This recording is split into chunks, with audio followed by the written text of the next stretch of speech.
Aquí comienza Entendiendo los Tiempos, comprendiendo nuestra actualidad desde una perspectiva bíblica, con Eduardo Saladín y Sugel Michelén. Bienvenidos a su programa Entendiendo los Tiempos, comprendiendo la actualidad desde una perspectiva bíblica. Queremos saludar a todas aquellas personas que nos sintonizan por la radio, que están mirando el programa a través del internet, en Chile, en Argentina, en Colombia, en México, en Estados Unidos, en España. Bienvenidos y gracias por estar con nosotros. Sugel, ¿cómo te encuentras? Muy bien, gracias. ¿Y tú? Muy bien, gracias a Dios. Contento de poder seguir con el programa El Cristiano y el Trabajo, como vemos en la pantalla aquí, de Entendiendo los Tiempos. En el programa anterior vimos lo que es el trabajo del cual estamos hablando, que es la vocación de cada persona, ¿verdad? Si una persona es un ama de casa, un ingeniero, un plomero, un electricista, ese es un tema del cual la Biblia habla abundantemente, el trabajo. Un tema de gran importancia, lo vemos en el Antiguo Testamento, lo vemos en Proverbios también en el Antiguo, lo vemos en el Nuevo Testamento. El trabajo es algo sumamente importante, porque si trabajamos bien conforme a lo que Dios nos dice, podemos adornar la doctrina de Dios. Pero si trabajamos mal, podemos ser un mal testimonio para el Evangelio de Jesucristo, ya que mal representamos el diseño que Dios tiene para el trabajo. No, y pasamos, como decíamos en el programa anterior, una buena parte de nuestra vida trabajando. Bueno, por lo menos 8 horas al día. Deberíamos pasar una buena parte de nuestra vida trabajando. Vimos esa canción, ese merengue dominicano que dice: a mí me llaman el negrito del batey porque el trabajo para mí es un enemigo. El trabajo yo se lo dejo todo al buey porque el trabajo lo hizo Dios como castigo. Y el trabajo no es un castigo. Dios, cuando creó al hombre, lo creó y lo puso en el huerto para que lo labrara y lo guardase. Y puso a Eva también para que ayudase a Adán en esta tarea. La maldición sobre el trabajo vino cuando el hombre pecó, que ya la tierra no iba a producir los frutos con la facilidad que debía producirlos. Y alguien que oía el programa anterior me decía que le impactó lo que tú decías, que si alguien deja en el jardín de su casa, en el patio, la tierra y no la cuida, vemos que inmediatamente se llena de hierba mala. Exacto, que no va a dar rosas ni claveles, no, de ninguna manera. Va a dar hierba mala, como decimos en el sur de aquí, de República Dominicana, guasábara, que es una cosa que no sirve para nada. El trabajo es parte del plan de Dios, entonces no es un castigo, no es algo maligno. Inclusive en el cielo estaremos adorando, alabando a Dios continuamente. Dios nos dio el trabajo para que nos ocupásemos en él, y a cada uno nos ha dado una vocación. El cielo no es un lugar de eterna inactividad, un lugar para vagos. No, en el cielo vamos a estar increíblemente activos todo el tiempo. Así que debemos aquí comenzar a ensayar lo que vamos a estar haciendo allá. Es así. Vimos también, Sugel, cómo la creación fue sometida a vanidad, porque la creación fue sujetada a vanidad, como dice Romanos 8:20, o sea, la maldición de Dios. Ahora la creación no cumple el propósito para la cual fue creada. Lo cual hace el trabajo frustrante en ocasiones, hace el trabajo agobiante en ocasiones. La Biblia dice claramente que tú vas a comer el pan con el fruto, con el sudor de tu frente. Comerás no, como tú decías, no con el sudor del frente, exacto, sino de tu frente. De tu frente.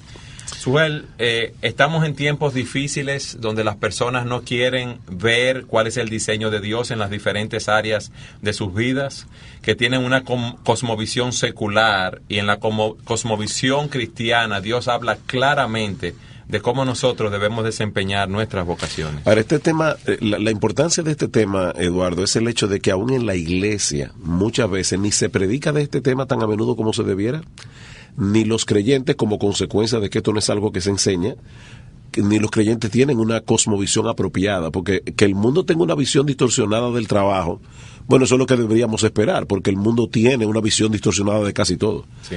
Pero lo triste es ver en la iglesia de Jesucristo, donde se supone que prime la verdad. La Biblia dice que la iglesia es columna y baluarte de la verdad. Sin embargo, en la iglesia muchas personas tienen conceptos equivocados del trabajo. Y como decíamos en el primer programa que hicimos, El impacto que tuvo la reforma en el norte de Europa fue precisamente que al enseñar la palabra de Dios en una forma apropiada y correcta, eso trajo como consecuencia colateral, porque la reforma no fue un movimiento económico, fue un movimiento espiritual. Sin embargo, es impresionante ver cómo la verdad de Dios cambió la mentalidad de las personas en el norte de Europa, y eso creó lo que se llamó finalmente una ética protestante del trabajo, que fue lo que produjo el boom, si se puede llamar así, el progreso enorme que el norte de Europa tuvo en contraposición al sur de Europa, que sorprendentemente, Eduardo, tiene más recursos naturales el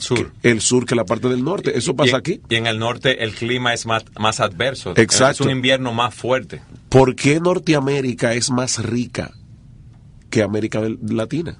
Bueno, hay una cultura de trabajo diferente. Hay una cultura diferente de trabajo. Cuando la tierra nuestra y el clima nuestro es, generalmente hablando, mucho más benigno, el problema es la forma de pensar. Nosotros tenemos que cambiar la mentalidad de las personas, sobre todo en las iglesias, con respecto al trabajo. Y esa es la importancia de este tema que estamos tratando en este La única forma de cambiar esa mentalidad, Sujel, es con la palabra de Dios. Que esa palabra de Dios sobre nuestros corazones y el Espíritu Santo la aplique. Sí, y muchas personas que profesan la fe puedan dar un testimonio de lo que es adornar la doctrina de Jesucristo con la forma como ellos trabajan. Me encanta como lo dice Francis Schaeffer, uno de mis héroes en la fe. La Biblia contiene la verdad verdadera. Es así, la única, sí. No hay más nada. Con respecto al trabajo, con respecto a la crianza, porque para muchas personas el evangelio es un ticket gratis al cielo. Yo, después que ya yo sé que yo soy salvo, si yo me muero voy para el cielo, a la presencia del Señor, eso es suficiente. No, la palabra de Dios contiene en sí misma una cosmovisión, y esa cosmovisión lo permea todo, Eduardo, incluyendo el trabajo. Es así, Sujel, y como veíamos en el programa anterior, la motivación que debemos tener para trabajar es algo vital. Porque si yo estoy trabajando para algo que no sea la gloria de Dios, ya hay problemas, hay dificultades, porque estoy partiendo de una motivación que no primaria, exacto. Sí, que no es correcta. Es como dice la Escritura: si pues coméis o bebéis o haced otra cosa, hacedlo todo para la gloria de Dios. Y la Biblia tiene textos que hablan claramente de que una persona que trabaja bien adorna el evangelio. Yo creo que todo creyente debería preguntarse: ¿qué te mueve a levantarte de tu cama por la mañana? ¿Qué te mueve a salir de tu cuarto? ¿Qué te mueve a cambiarte e ir a tu oficina a trabajar? ¿Qué te mueve? ¿Qué te motiva? Como veíamos la semana pasada en el programa anterior, hablábamos de yo puedo querer ser rico, yo puedo decir, bueno, yo quiero mantener decentemente a mi familia. Y aún esa es una aspiración noble, es una aspiración noble. Sí. Inclusive yo quiero poder ayudar a otros, qué bueno, eso también es una razón noble, pero no es la razón primaria por la que yo debo levantarme de mi cama a trabajar. Nosotros hablábamos de cómo a través de la forma en que hacemos las cosas, nosotros le damos gloria a Dios si lo hacemos en una forma apropiada y mostrando su carácter. Sujel, si alguien nos sintoniza ahora o nos está viendo a través del internet y oye esto que tú dices, que debemos estar motivados por la gloria de Dios.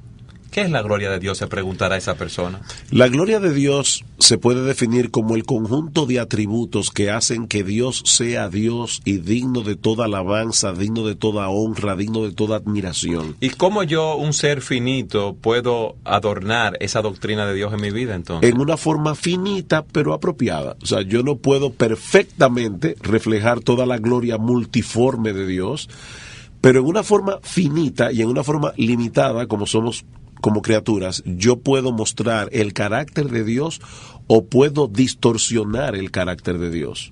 Por ejemplo, cuando un creyente es un mediocre en su trabajo, él está distorsionando, él está mostrando una imagen distorsionada de Dios, porque Dios no es mediocre, Dios no deja las cosas por mitad.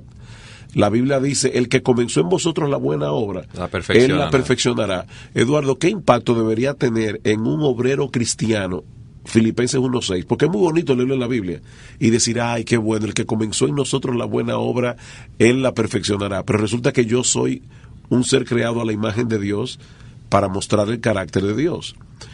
Puede ser que tú comiences una obra y ni tú ni yo tenemos la capacidad que tiene Dios. Dios lo controla todo y a él nada lo frustra. A ti y a mí una cosa nos puede frustrar. Tú puedes tener un plan y resulta que ese plan dependía de no sé qué cosa, te enfermaste, quién sabe cuántas cosas pueden suceder.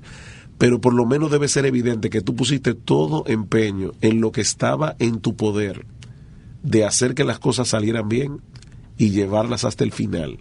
Es triste ver a creyentes dejar una estela de cosas interminadas, una cantidad de cosas detrás que no fueron completadas, que no fueron hechas correctamente ni apropiadamente. Entonces, yo debo imitar a Dios. Cuando hablamos de mostrar la gloria de Dios, es eso mismo. Yo debo mostrar a través de la forma como trabajo cómo es el Dios al que yo le sirvo. Lo diligente que soy, lo justo que soy en mi negocio, en mi trabajo, en mi empleo. La verdad, si soy una persona que habla verdad conforme al patrón de Dios, si me someto a las autoridades en el lugar de trabajo, todas esas cosas nos ayudan a adornar la doctrina de Dios en nuestras vidas. En el programa anterior nosotros vimos el ejemplo de Jesús, vimos el ejemplo de Pablo. Jesús era hombre, Jesús trabajó y trabajó bien. Vimos el ejemplo del apóstol Pablo, que era un predicador del evangelio, y sin embargo Pablo tuvo que en momentos hacer tiendas de campaña. Que era su oficio, ¿verdad? Exacto, y nosotros tenemos que imaginarnos a Pablo.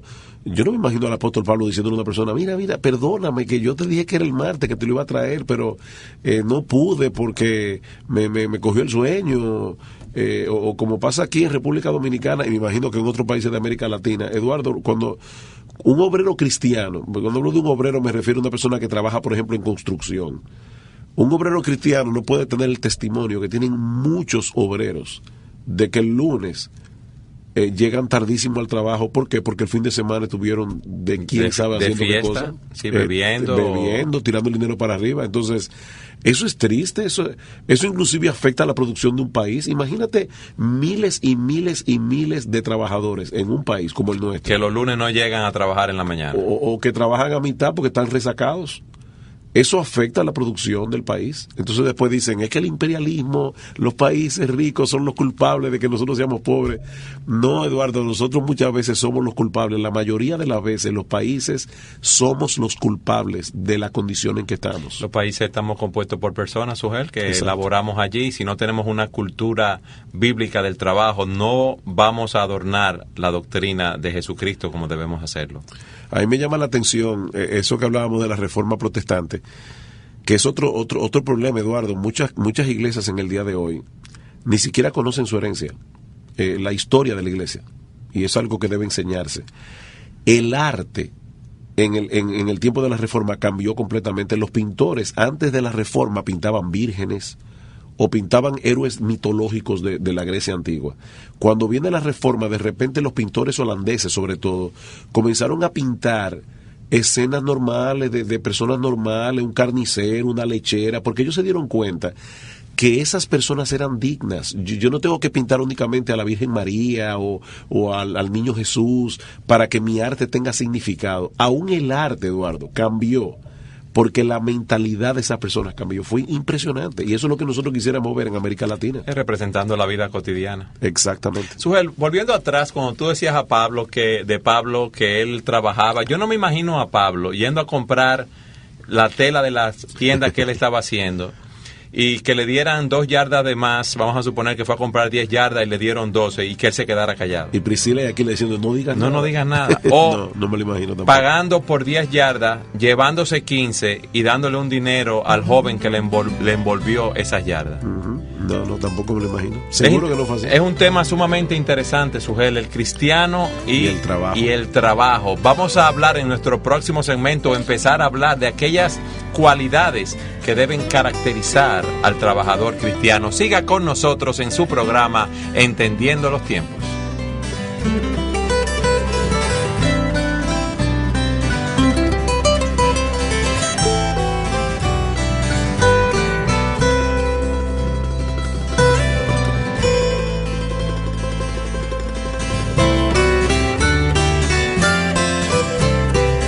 La bienvenida a todos aquellos que nos sintonizan en este momento a través de la radio o aquellos que nos están mirando a través del internet. Gracias por estar con nosotros en su programa Entendiendo los Tiempos, comprendiendo la actualidad desde una perspectiva bíblica.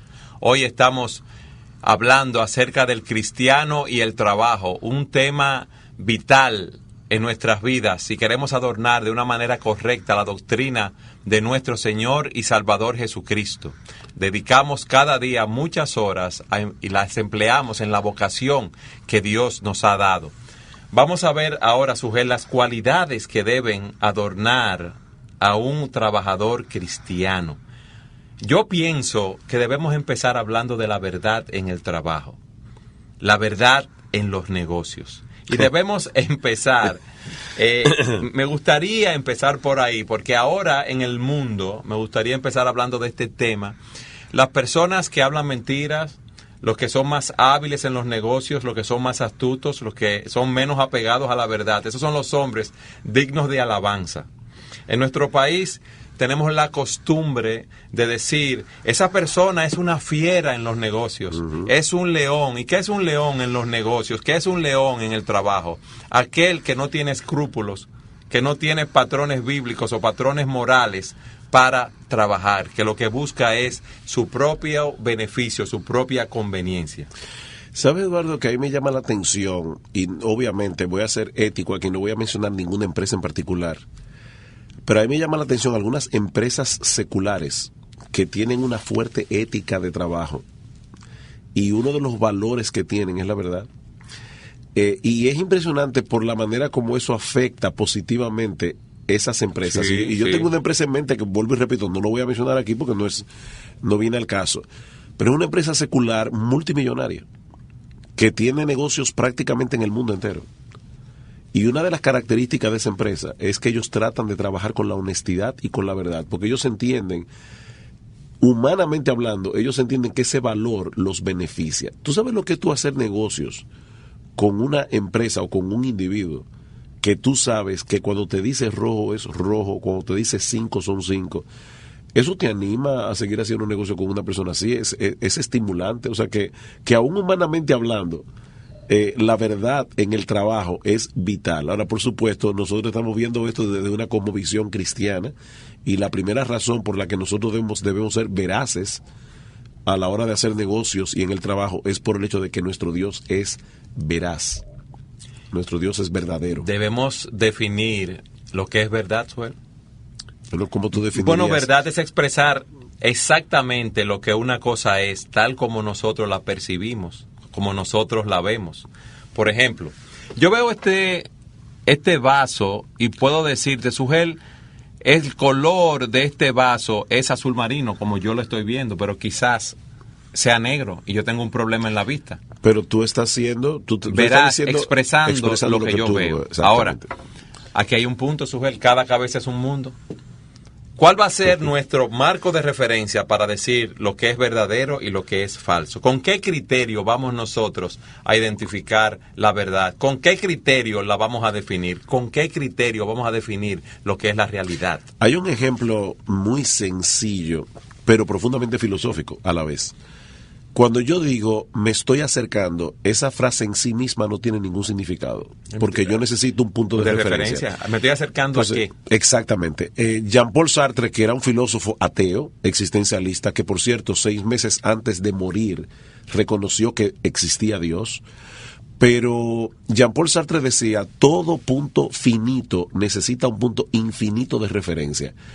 Si yo voy a decir que algo es verdad para ti, para mí, para el chino que está en China, para el norteamericano, tiene que haber un punto infinito de referencia que sea un punto de referencia para todos a la vez, un punto infinito o universal de referencia. Si no existe Dios, ya nosotros no tenemos ese punto de referencia. Yo le decía hoy, precisamente a mis estudiantes de filosofía en el Colegio Logos, comenzamos la clase hoy, y yo le decía, cuando ustedes vayan a la universidad se van a encontrar con profesores que le van a decir todo es relativo, que es el problema que tenemos hoy, no hay verdad. Y yo le decía, ¿qué ustedes le van a decir a ese profesor? Bueno, mi sugerencia fue, cuando eso pase, levanten la mano y con todo respeto pregúntale, profesor, ¿y eso que usted acaba de decir es absoluto o es relativo? ¿Cómo yo debo tomar esa declaración? Sí. Eso es una declaración autodestructiva. Nosotros creemos que existe la verdad porque nosotros creemos que Dios es el patrón de lo que es lo que define, el criterio absoluto que define lo que es real y lo que no lo es. ¿Qué es la verdad? Tú decías ahora, es la verdad como yo la percibo, pero si yo me voy todavía más lejos, yo diría, bueno, la verdad es lo que las cosas son tal como Dios las percibe. Sí, como Dios las define. Exacto. Tú puedes tener un problema en la vista o no saberte bien los colores, como a veces a mí me pasa, Sí. que me confundo. Pero ese color es lo que es. Independientemente de cómo yo lo perciba. Exactamente. Y lo que define qué color es ese es el ojo de Dios, como Dios lo percibe. Por lo tanto, ¿qué es verdad? Pues de la manera más sencilla posible es estar de acuerdo con Dios.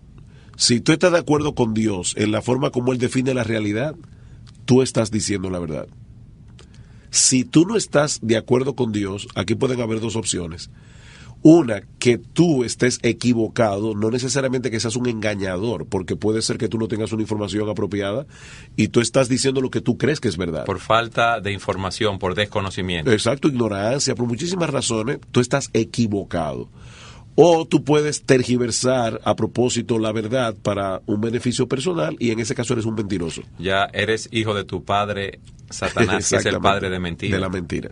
Sí, cuando falsificamos la verdad para nuestro beneficio y en este caso en los negocios, pero la mentira, Sugel, es una de las características de esta generación. Al principio decíamos que el trabajador, la persona, el hombre de negocios, que es agresivo, que quiere hacerse rico mintiendo, falsificando ciertos productos, no pagando impuestos, no cumpliendo con sus obligaciones, es la persona que el mundo alaba.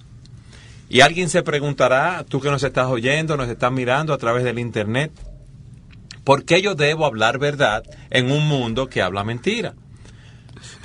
¿Podré yo seguir en mi negocio, en mi trabajo, subsistir, si yo hablo verdad en relación a mis productos, si hablo verdad en relación al pago de mis impuestos? ¿Qué tú le dirías a esa persona, Sugel?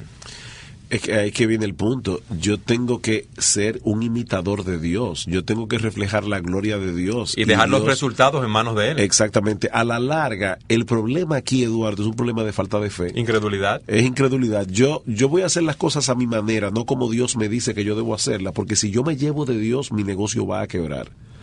De hecho, hay personas que dicen la verdad engañosamente. Yo recuerdo... Que no hablan claro, Sugel. No, te voy a poner un ejemplo increíble, un ejemplo veraz y real.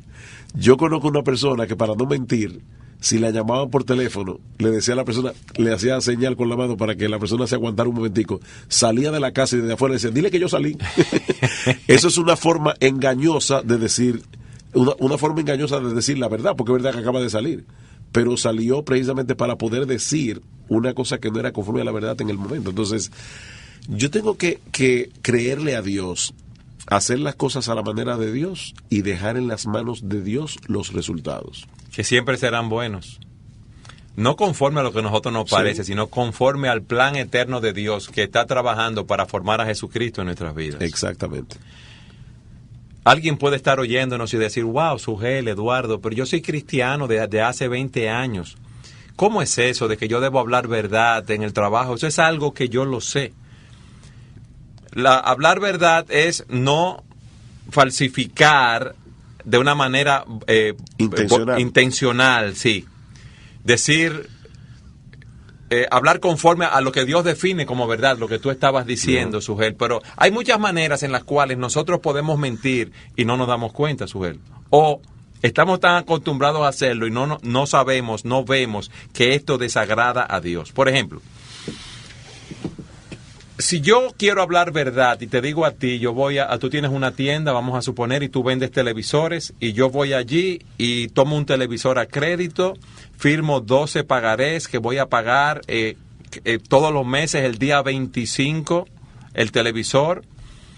Cuando llega el día 25, si yo no te pago, ¿qué yo estoy haciendo? Yo estoy incumpliendo el compromiso que yo había hecho. Y sobre todo si fue que tú no fuiste previsor, porque si tú quedaste que el 25 tú ibas a pagar ese dinero, tú debiste haber hecho previsión. Pero ¿qué es lo que le pasa a muchas personas? Que comienzan a gastar el dinero en cosas que no son necesarias, no calculó, y cuando llega el 25 es verdad que no tiene con qué pagar. Pero es una verdad culpable, porque tú no tienes con qué pagar porque usaste el dinero que ya no era tuyo. Porque si tú debes, Eduardo, ya el dinero no es tuyo. ¿Es así? Si tú me debes Ya 5 tú tienes pesos, un compromiso ya. exacto, tú me debes 5 pesos a mí y tienes 10 en los bolsillos, tú tienes 5 pesos en los bolsillos, porque tú me debes 5 a mí. Vamos a suponer que ese 25 cayó domingo y la tienda estaba cerrada. Yo el lunes, o ya sea el 24 o el 26, debo pagar. Y si en esa fecha no puedo pagar, no debo estar esperando que me envíen al cobrador 5 veces a cobrarme a la casa o a la oficina, porque yo hice un compromiso y si no pago a tiempo, eso estoy falsificando el compromiso que yo hice, no estoy hablando verdad. Y tú sabes lo triste de esto, que aún en el mundo inconverso, en décadas pasadas, Se respetaba. se respetaba, la palabra de un hombre era su honor. O sea, si un hombre desea una cosa, tenía un peso, casi de un contrato firmado con un notario. Sea vuestro sí, sí, vuestro no, no. Pero el mundo ha cambiado mucho y ya la palabra de las personas no valen nada. Es salir del paso, darte una excusa, buscar una justificación. Sujel, yo he visto empleados en empresas que el día 15, cuando cobraban, que el día de pago, ¿verdad? Que venían cobradores que ellos decían que le cobraran en el lugar de trabajo. Hice por la puerta de atrás de la empresa para no cumplir esos compromisos. Sí. Estaban falsificando, vamos a decir la verdad. Estaban falseando, sí, podemos decirlo así. Pero vamos a continuar hablando de las cualidades de un trabajador cristiano y estamos viendo la verdad en el trabajo. Siga con nosotros en su programa Entendiendo los Tiempos.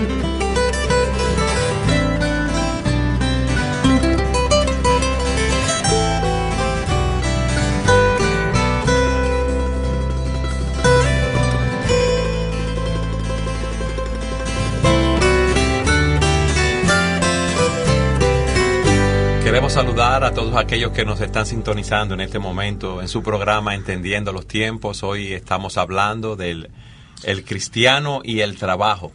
Estamos viendo las cualidades, algunas de las cualidades, porque no podemos verlas todas, Sí, Sujel, que debe tener amplio un trabajador cristiano, y estamos hablando de la verdad. Decíamos que la verdad nos obliga a cumplir los compromisos que contraemos en las fechas establecidas. Pagos de alquileres, de energía eléctrica, de electrodomésticos que compramos. Debemos ser veraces, Sujel, cuando decimos, por ejemplo, en nuestro trabajo que vamos a entregar un trabajo en una fecha y por negligencia nuestra no lo hacemos cuando ya hemos establecido una fecha. Pero hay algo importante, Sujel, que muchas veces nosotros podemos faltar en esto, y es que debemos hablar verdad cuando nosotros vendemos nuestros productos o servicios, o cuando estamos comprando. Por ejemplo, imagínate que tú trabajas en una tienda que vende camisas, y las camisas que venden allí son irregulares conforme al patrón de los Estados Unidos, que una camisa irregular es que tiene quizás defecto, el botón en el ojal, un pequeño defecto en el cuello que no se ve, pero ellos la clasifican como irregular. Entonces imagínate que una camisa cuesta $1,000, $20 americanos, por ejemplo, y aquí le están vendiendo en $10, en $500 a mitad de precio, y tú le estás vendiendo y le dices a la persona: mira, nosotros tenemos esa camisa barata, mira, esa camisa está perfecta, mira lo bien que te queda. No, lo correcto es que tú le digas a esa persona: mira, esta camisa cuesta $20 o $1,000 aproximadamente, y está a mitad de precio porque es el tipo de camisa que se califica como irregular, pero esa irregularidad, mira lo que es un problemita en el ojal o un problema en el cuello, algo que es imperceptible. Nosotros debemos darle los atributos adecuados al producto que estamos vendiendo o comprando. Porque, sí, como dice el proverbio, el que compra dice malo es, y después se alaba a sí mismo. Tú puedes saber del producto más que el que te lo está vendiendo. Y lo puedes engañar a esa persona. Tú lo puedes engañar. Pero ahí no estás, estás hablando mentira y no estás siendo justo en tu trato de negocio. Yo te quiero hablar, por ejemplo, de muchos vendedores de bienes raíces. Tú vas a comprar una vivienda, un apartamento, un local comercial. Te dicen todo lo bueno, mira lo amplio que es, mira el piso de mármol, mira qué elegante, aquí mira la recepción, mira todos los parqueos que tú tienes disponibles, mira la seguridad del edificio. te dice todos los atributos, pero no te dice nada malo del edificio.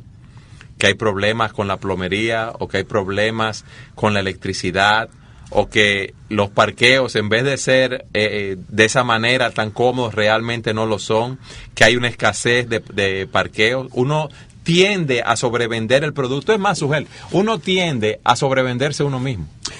Sí. Y tiene que cuidarse en ese sentido. Sí, hablábamos fuera de cámara hace un rato del hecho de la persona que te hace una pregunta y tú no sabes mucho de eso, pero tú rápidamente das una respuesta como si fuera una cosa que tú investigaste. Y no es mejor decir, mira, la verdad es, yo no sé mucho de eso, yo necesito investigar más, necesito hacer una investigación, necesito preguntar a otras personas. Cuando tú te estás sobrevendiendo porque tú estás dando una impresión de que tú sabes de algo de lo que tú realmente no sabes, ni has estudiado. Tú vas a una empresa a solicitar trabajo y en tu currículum tú pones que manejas la computadora a la perfección, que manejas tales o cuales programas, que eres diestro en esto o lo otro, y quizás en muchas áreas no eres tan diestro y sabes que debes mejorar. Pero ahí es que uno se da cuenta que definitivamente el creyente vive por fe, no por vista. Porque si uno vive realmente tratando de ser veraz en todo lo que uno dice, eso no es tan sencillo. En un mundo que camina al revés, como el nuestro, ser veraz es un problema, pero nosotros debemos estar dispuestos a acarrear el problema, a pagar el precio de ser veraces, Sugel. Y cada vez que vayamos a hablar mentiras, recordarnos quién es el padre de mentira. Satanás es el padre de la mentira, y la Biblia es bien clara en que Dios aborrece la lengua mentirosa. En Proverbios capítulo 6 dice, 6 cosas aborrece Jehová y aún 7 abomina mi alma. Y ese texto llama la atención como de las cosas que se mencionan, 3 tienen que ver con la lengua. Y una de ellas es la lengua mentirosa. Dios aborrece la lengua mentirosa.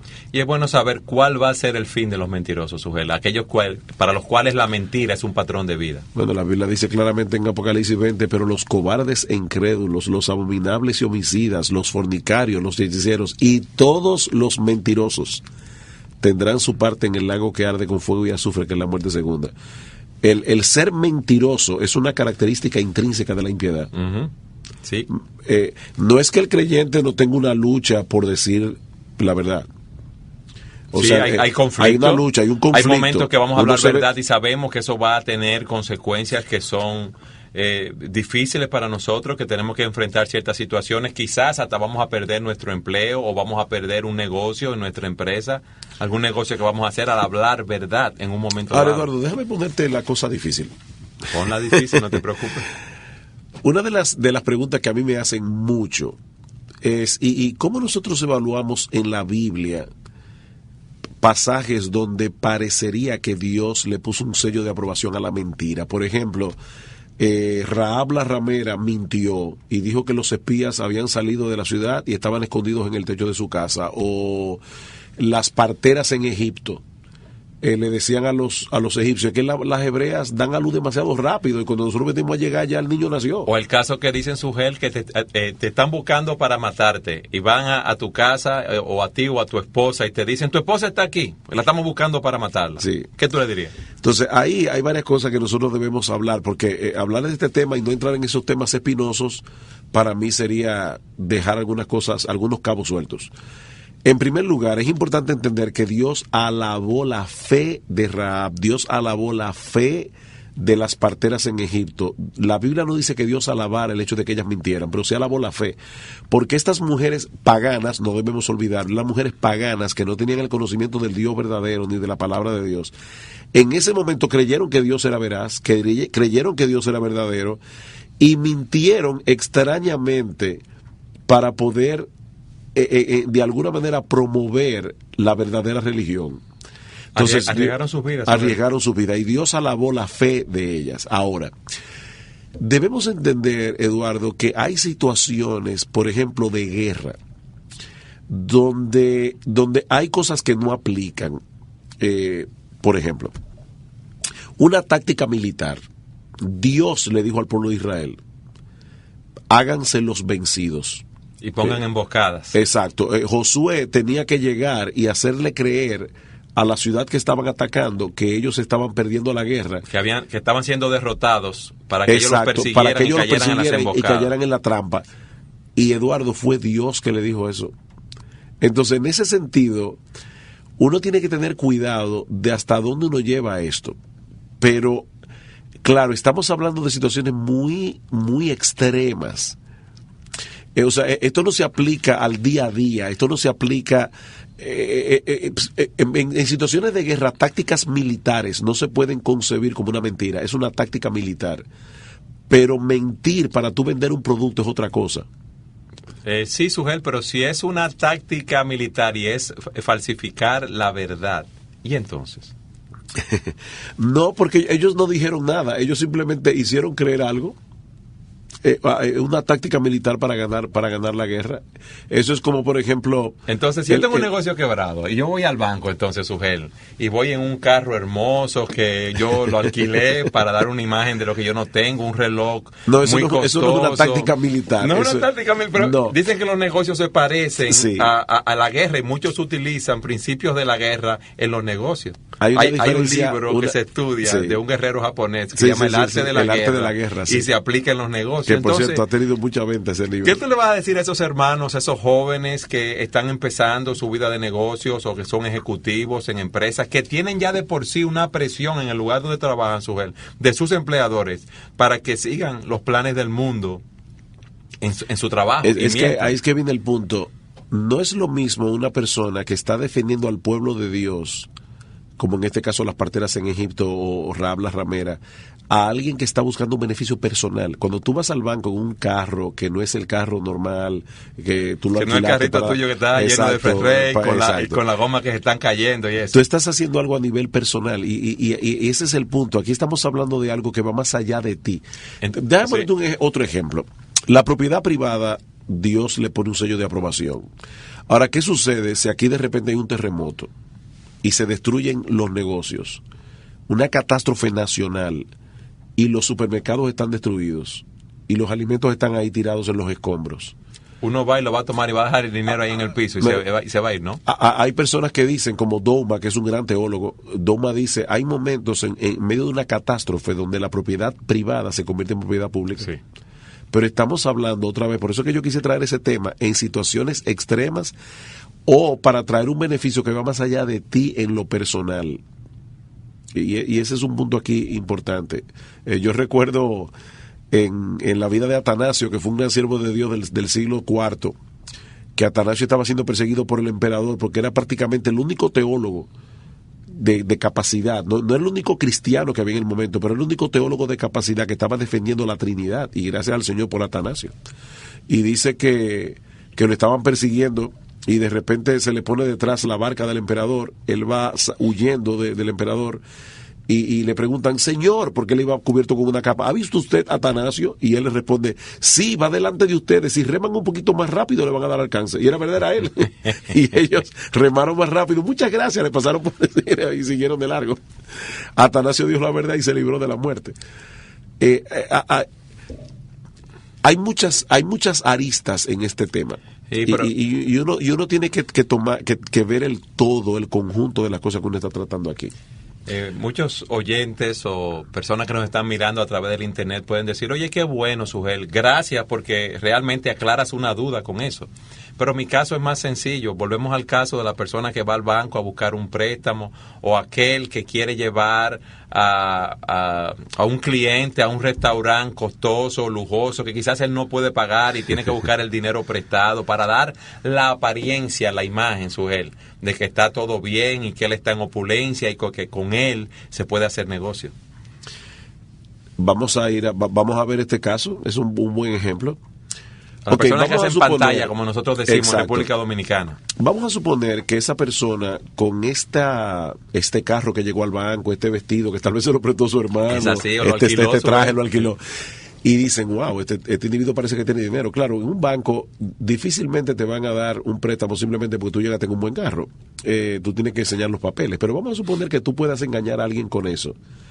Vamos a suponer que tú vas a una empresa y quieres comprar un producto y tener una línea de crédito de esa empresa y tú vas, Vendiendo una imagen de lo que tú no eres. Exacto. ¿Qué pasa cuando tú aparentas lo que tú no eres o que tienes lo que tú no tienes? Que tarde o temprano esa pantalla va a caer. Pero mientras tanto te dirá alguien, pero ya me dieron el préstamo, Sujelo, ya me dieron el crédito de tal o cual producto, de tal o cual materia prima. Muy probablemente no lo va a poder pagar porque no es solvente. O sea, él está apostando a que el dinero que le está invirtiendo ahí le va a dar el beneficio que le va a permitir pagar ese préstamo. Pero si no es así, Eduardo, si tú no tienes la solvencia bancaria para tomar el préstamo que tú tomaste y no funciona el asunto, tú estás afectando a una empresa, estás afectando personas que te prestaron 5 millones de pesos o $1 millón y tú no podías pagarlo. Mira lo que pasó ahora recientemente en este problema bancario que hubo en los Estados Unidos con los famosos préstamos los bonos basura ninja, que llamaron, préstamos ninja. ¿Qué pasó ahí? Bueno, que personas se metieron en tomar préstamos en el banco para comprar una casa que no podían pagar. Pero está bien. Y los bancos, lamentablemente, ahí todo el mundo pecó de codicioso, porque los bancos dijeron, bueno, si no me pagan, se la quito la casa.